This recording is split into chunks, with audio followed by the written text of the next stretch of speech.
She asked the question the same way she always did, with a small smile and careful hope, as if sounding casual might protect her from disappointment. So, when's the wedding? Her son hesitated, just long enough for her stomach to tighten. He didn't look up from his phone. His voice was calm, almost rehearsed.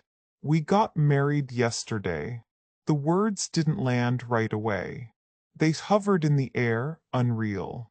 She laughed softly, waiting for him to add something. Asterisk, just kidding, asterisk. Asterisk, surprise, asterisk. Asterisk, we wanted to tell you in person, asterisk. But nothing followed, the silence confirmed it. Her mind rushed to the little things she had been holding onto. The dress hanging in her closet, still wrapped in plastic, the shoes she never wore, the guest list she had imagined, the photos she had saved on her phone for inspiration. She had pictured herself fixing his tie, wiping a tear before the ceremony, sitting in the front row pretending she wasn't crying.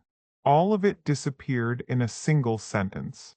She remembered the nights she stayed awake worrying about him, the loans she helped pay off, the excuses she made for him when others said he was careless. She had told herself that love didn't need announcements or applause, that being there quietly was enough. But this felt different. This felt like being written out of a chapter she helped create. He finally looked at her then, sensing something was wrong. We didn't think you'd want a big thing. He said quickly, it was just easier this way. She nodded, even though the words didn't explain anything. Easier for who, she wondered. Not for the mother who waited for a call that never came. Not for the woman who had imagined that day for years. She went home and stood in front of her closet. Staring at the dress, she touched the fabric, then slowly took it off the hanger and folded it away. It wasn't anger she felt, it was grief, quiet, heavy, and lonely. That night, she sat in her car with the engine off, letting the darkness surround her. She cried for the wedding she missed, but also for all the moments she had made herself small. All the times she accepted being an afterthought because she didn't want to be difficult. By morning, the pain hadn't disappeared, but something else had taken its place. Clarity. She realized she could love without disappearing.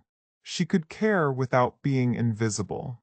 She didn't need to beg for space in someone else's life, even her own child's. She sent a simple message, asterisk, I hope you're happy, I love you. Then she put her phone down and went for a walk, alone but steady. Some betrayals don't end relationships. They end illusions. And sometimes, that's how a person finally begins to choose themselves.